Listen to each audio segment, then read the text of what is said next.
সকলোকে স্বাগতম জনাইছো মোৰ ইউটিউব চেনেল ভূপেন সিং অফিচিয়েলৰ অন্য এটা ভিডিঅ'লৈ। আৰু অসম আৰক্ষী যি এবিউবি আছে, কামাণ্ডো আছে, এছআই আছে, লগতে বোটমেন এপিআৰও যিমানখিনি পোষ্ট আছে তাৰ লগতে ড্ৰাইভাৰ কনষ্টেবলৰ 654টা পদৰ বিজ্ঞাপন প্ৰকাশ কৰিছিলে আৰু খুব কম সময়ৰ ভিতৰতে তেওঁলোকৰ ইণ্টাৰভিউ অনুষ্ঠিত হ'ব। চ' আজি এই বিষয়ে আপোনালোকৰ আলোচনা কৰিম। ড্ৰাইভাৰ নিযুক্তিৰ ওপৰত গোটেই প্ৰচেছটো কেনেকুৱা হয়, ড্ৰাইভাৰ স্কিল টেষ্টত কি সোধে, কি কৰিবলৈ দিয়ে, কি গাড়ী চলাবলৈ দিয়ে, আৰু লগতে ভাইভাত কি সোধে। তো এই বিষয়ে আপোনালোকৰ আগতে সম্পূৰ্ণ এটো জেড আলোচনা কৰিবলৈ চেষ্টা কৰিম আৰু গতিকে ভিডিঅ'টো আপোনালোকে শেষলৈকে চাব, গোটেই কথাখিনি বুজি পাব।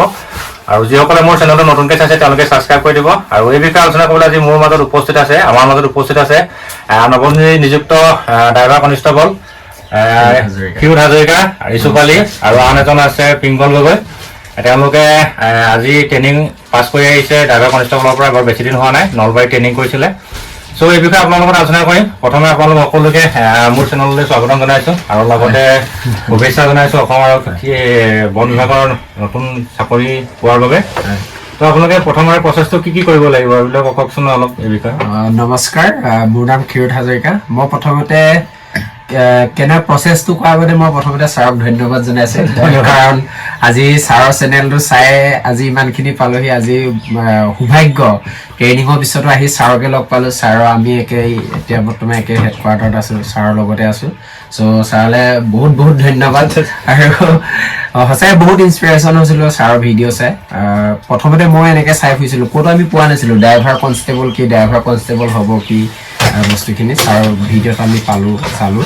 তথাপিতো আজি মই ক'ব বিচাৰিছোঁ মানে একচুৱেলি ড্ৰাইভাৰ কনষ্টেবল হ'বলৈ হ'লে আমি কিখিনি কৰিব লাগিব। প্ৰচেছ সকলোৰে একে। প্ৰথমতে আমাৰ ফিজিকেল টেষ্ট হয়, যেনেকৈ এজন কনষ্টেবলৰ যেনেধৰণে আপোনাৰ ফিজিকেল টেষ্ট হয় তেনেধৰণে হয়। ৰানিং হ'ব, আপোনাৰ জাম্প হ'ব। সেইখিনি হোৱাৰ পিছতে ধৰক কিছুমানে ড্ৰাইভাৰ কনষ্টেবলৰ কাৰণে আপুনি এপ্লাই কৰিব পাৰে, যিটো আপোনাৰ আমাৰ এবিউবি থাকে, কিছুমানে হয়তো ড্ৰাইভাৰ কনষ্টেবলৰ কাৰণে আপোনাৰ দিব পাৰে।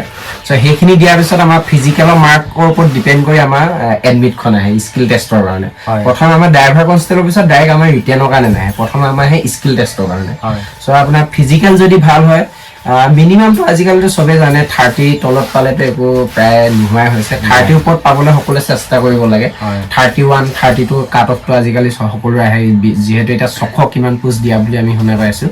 গতিকে সকলোৱে ভালদৰে চেষ্টা কৰক। একদম প্ৰথম কথা হ'ল আপোনাৰ ড্ৰাইভাৰ কনষ্টেবল হওক, এবিউবি হওক, এজন ফ'ৰ্চ হ'বলৈ হ'লে বা কনষ্টেবল হ'বলৈ হ'লে প্ৰথম ফিজিকেলটো খুবেই ফিজিকেল মেন হ'ব লাগিব। গতিকে ৰানিং আৰু জাম্পটো খুব ভালদৰে প্ৰেক্টিচ কৰক। তাৰপিছত আহিব, যদি আমাৰ ৰানিং আৰু জাম্পত কোৱালিফাই হোৱাৰ পিছত আমাৰ স্কিল টেষ্টত যাব। স্কিল টেষ্টত আমি যাওঁতে প্ৰথম আমাৰ সোধে ভাইভা টেষ্ট আহে। আমি সকলোৱে ভাবিছিলোঁ, ময়ো প্ৰথমে ভাবিছিলোঁ যে আমি স্কিল টেষ্টত যাম, গাড়ীখন চলাম, হৈ যাব। বাট সেইটো নহয়, আমাৰ ভাইভা টেষ্ট আহে। ভাইভা টেষ্টটো হাৰ্ড হয় বুলিয়ে ক'ব লাগিব, কিন্তু এজন ড্ৰাইভাৰ হ'বলৈ হ'লে বা এজন গাড়ী এখন চলাব যাওঁতে আমি যিখিনি কথা জানিবলগীয়া হয়, সেই গোটেই কথাখিনি আমি জনাটো খুবেই দৰকাৰ। বিশেষকৈ আমাৰ গাড়ী এখনৰ ইঞ্জিনৰ পাৰ্টছখিনি কথা, বিশেষকৈ আমাৰ ৰেডিয়েটৰৰ কাম কি, এইটো এটা খুব কমন কুৱেশ্যন। আপোনালোকে হয়তো যিকেইজন আমাৰ নেক্সট ড্ৰাইভাৰ কনষ্টেবল ইণ্টাৰভিউ কাৰণে যাব বা সোমাব, তেওঁলোকে মানে পাবই সেইটো ৰেডিয়েটৰ কাম কি, ইঞ্জিন ৰেডিয়েটৰ কাম কি, বা গাড়ী এখন আমি 80 স্পীডত গৈ আছোঁ বা অভাৰ স্পীডত গৈ আছোঁ, গাড়ীখন হঠাৎ বন্ধ হৈ গ'লে আমি কেনেধৰণে ৰখিব লাগিব ৰাস্তা কাষত। মই ভাবোঁ হয়তো গুৰুজীয়ে আমাৰ ছাৰে নেক্সট এটা ভিডিঅ' বনাই দিব, সেই কুৱেশ্যনখিনিৰ ওপৰত এটা হয়তো ভালদৰে এটা ভিডিঅ' বনাব বুলি মই আশা কৰিছোঁ।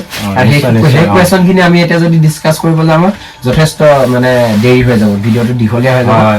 আৰু তাৰপিছত যেতিয়া ভাইভা টেষ্ট হ'ব, ভাইভা টেষ্টত যদি কোৱালিফাই হয়, সেই কেণ্ডিডেটজনকহে গাড়ী চলাবলৈ দিয়া হ'ব। আৰু গাড়ী চলাবলৈ দিওঁতে হয়তো এজন DSP ৰেংকৰ আমাৰ ছাৰ থাকিব আৰু এজন আমাৰ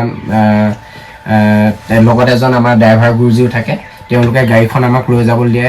যদি মান্দাকাটাত আমাৰ যি CIJW স্কুলত যদি পৰে, তাততো এটা পাহাৰ ৰাস্তা হয়, তাত আমি গাড়ী চলাব লাগিব।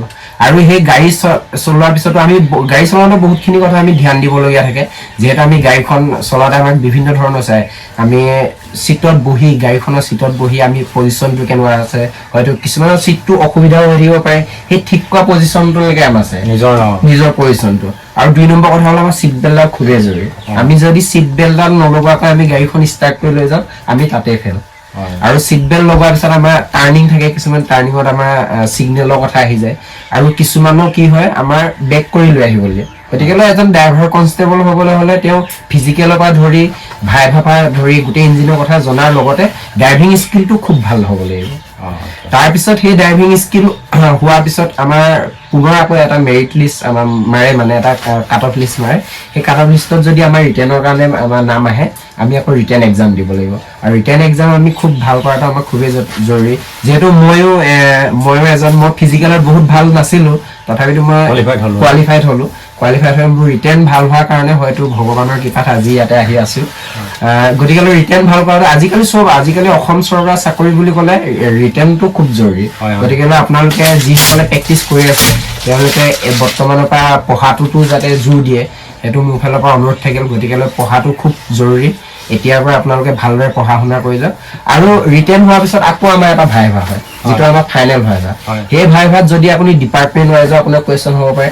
যদি আপুনি ফৰেষ্ট, যিহেতু আমি এটা ফৰেষ্ট আমি বেটেলিয়ান আমাৰ, গতিকে আমাৰ কিছুমান ফৰেষ্টৰ কুৱেশ্যন সোধা হয়, বা ড্ৰাইভাৰ কনষ্টেবলৰ ওপৰত সেই ড্ৰাইভাৰ স্কিলৰ ওপৰত সুধিব পাৰে, বা তেখেতৰ ডিষ্ট্ৰিক্ট কোন ডিষ্ট্ৰিক্টৰ ওপৰত, বা অসমৰ বিভিন্ন ধৰণৰ আমাৰ কিছুমান ভাইভাত সুধিব পাৰে। যিহেতু আমি যিটো ডিপাৰ্টমেণ্টত সোমাওঁ, এতিয়া আমাৰ অসম পুলিচৰ হ'লে তেওঁলোকে অসম পুলিচৰ কথা এটা সৰু দুটা কথা কথাখিনি জনাটো দৰকাৰী। আৰু এইখিনি কৰিলে মই ভাবোঁ এজন ড্ৰাইভাৰ কনষ্টেবল আৰু লগতে আমাৰ অসম পুলিচৰ ABUB সকলোতে ভৰ্তি হ'ব পাৰিব বুলি মোৰ বিশ্বাস আছে। আৰু মই আমাৰ ইচ্ছুকক সুধিছোঁ, আমাৰ এনেই ৰিটেনৰ কাৰণে মানে কি প্ৰশ্ন আহে বাৰু? এনেই ড্ৰাইভাৰ বুলি নহয়, আপোনালোকে যেতিয়া ৰিটেন দিছিলে, ৰিটেনত কি আহিছিলে বাৰু তোমালোকৰ? এনেই মনত আছেনে অলপ? ৰিটেনৰ ছাৰ মানে অলপ জিকেখিনি আহে, জিকেখিনি অলপ নহয় বহুতখিনি জিকে আহে। তাৰপিছত আপোনাৰ ৰিজনিং আহে, তাৰপিছত আৰু আপোনাৰ ইংলিছ গ্ৰামাৰৰ অলপ আহে। আৰু বাকী বিশেষ এনেকুৱা নাই, ইমান টাফ কুৱেশ্যনো নাই, যিমান টাফ ভাবে আৰু, কিন্তু ইমান টাফ নাই, কিন্তু সহজে আহে, কিন্তু নোৱাৰাৰ কাৰণে আৰু টান আৰু। আৰু এনেই এখন ড্ৰাইভাৰ যেতিয়া মানে স্কিল টেষ্ট কি গাড়ী চলাব দিয়ে তেওঁলোকক, মানে যিসকলে এতিয়া বলৰে দিব পাৰে বা স্কৰপিঅ দিব পাৰে, এই দুখনৰ মাজতে দিয়ে। কমন গাড়ী, ডাঙৰ গাড়ী নিদিয়ে, নিশ্চিত থাকক যে ডাঙৰ গাড়ী কোন নিদিয়ে। মাষ্ট অকল লাষ্ট বলেৰোখন হ'ব আৰু স্কৰপিঅ হ'ব। স্কৰপিঅ কমে থাকে বোলে, বলেৰো বেছি থাকে বোলে। আৰু অসম আৰক্ষী গাড়ী বুলি ক'লে আপোনালোকে গম পায় চবেই ঘুগুলামূৰীয়া, সেইখনকে আপোনালোকে ভালকৈ চলাব শিকিব লাগিব। গতিকে ভালকৈ আপোনাৰ ঘৰত এই বস্তুটো আপোনালোকে ষ্টাডি কৰি আহিব স্কিল টেষ্টৰ কাৰণে। আৰু এই বিষয়ে তেওঁলোকে কৈছে পুনৰ আপোনালোক একদম ফাইনেল কি যেতিয়া আপোনালোকে ফিজিকেল কোৱালিফাইড কৰিব, তো আপোনালোকে কেতিয়া মানে কি কুৱেশ্যনখিনি মেইন চাব স্কিল টেষ্টৰ কাৰণে, সেই বিষয়ে নেক্সট ভিডিঅ' এটা জনাম। তো বৰ বেছি দীঘলীয়া কৰিলে অলপ আপোনালোকে চাবলৈ অলপ অসুবিধা পাব ভিডিঅ'টো। তো নেক্সট ভিডিঅ'ৰ কাৰণে আপোনালোকে ৱেইট কৰিব। এইটো যে ধুনীয়াকৈ জনাই যাম ফৰ্মেলি আপোনালোকে এটা চাকৰি পাবলৈ হ'লে কি কৰিব লাগিব, কিখিনি নিয়ম আপোনালোকে মানিব লাগিব। তো মোৰ চেনেলটো যিসকলে আজিও ছাবস্ক্ৰাইব কৰা নাই ছাবস্ক্ৰাইব কৰি থ'ব, আৰু ভিডিঅ'টো ভাল লাগিলে লাইক কৰিব, সকলোৱে সুবিধা পাই শ্বেয়াৰ কৰিব। আৰু লগতে শেষত আৰু এটা কথা কওঁ, ড্ৰাইভাৰ কনষ্টেবল আৰু কনষ্টেবলৰ মাজত কোনো পাৰ্থক্য নাই। চাহে APF বেটেলিয়নে হওক বা আছাম পুলিচ বেটেলিয়নে হওক, দুইটা একেই হয়। আপোনালোকে ডিটো কাটি দিলে কনষ্টেবলেই হ'ল আৰু কনষ্টেবলেই হ'ল। চ' দুইটা সমান চেলাৰী, জাষ্ট অকল আপোনালোকৰ কনষ্টেবলখিনিয়ে হাঠিয়াৰ লৈ ডিউটি কৰিব লাগে, আৰু ড্ৰাইভাৰখিনিয়ে গাড়ীখন লৈ সেই হাঠিয়াৰ লৈ যোৱা মানুহখিনিক লৈ যাব লাগে নিৰ্দিষ্ট জেগালৈ। আৰু আপোনালোকৰ যাৰ যাৰ হেভি লাইচেঞ্চ আছে তেওঁলোকৰ কাৰণে বেছি সুবিধা। আপোনালোকৰ যিবিলাক তোমাৰ ডাঙৰ ডাঙৰ গাড়ী অসম আৰক্ষী আছে। চ' আজি আমি ভিডিঅ'টো বনাই আছোঁ, এই বাছ এখন বনাইছে, যি আমাৰ ফাৰ্ষ্ট বেটেলিয়নৰ যিখন বাছ আছে APFৰ ছেকেণ্ড বেটেলিয়নৰ। তো বাছখনতে ভিডিঅ'টো বনাইছোঁ, ঠিক তেনেকুৱা যাৰ হেভি লাইচেঞ্চ আছে তেওঁলোকে এনেকৈ বাছত চলাবলৈ পাব। আৰু আমাৰ ট্ৰাক আছে, মই আপোনাক গাড়ীবিলাক দেখাই দিম বাৰু, যিবিলাক আপোনালোকে গাড়ী মানে পিছত চলাব পাৰিব। আৰু এটা চিক্ৰেট কথা এটা কৈ দিওঁ, আপোনালোকৰ কেতিয়াবা অসুবিধা যদি হয়, বোলে গাড়ী চলোৱা যদি কিবা চকুৰ ৰশ্মি কমে, হাতত দুখ পায়, ভৰিত দুখ পায়, তেতিয়াহ'লে আপোনালোকে কনষ্টেবলৰ ডিউটিৰ লগত একেলগতে ডিউটি কৰিব লাগিব। কাৰণ কেলৈ ড্ৰাইভাৰটো অঁতৰাই দিলে কনষ্টেবল হ'ল, গতিকে কনষ্টেবলৰ গোটেইখিনিয়ে আপোনালোকৰ ট্ৰেইনিং দিয়ে।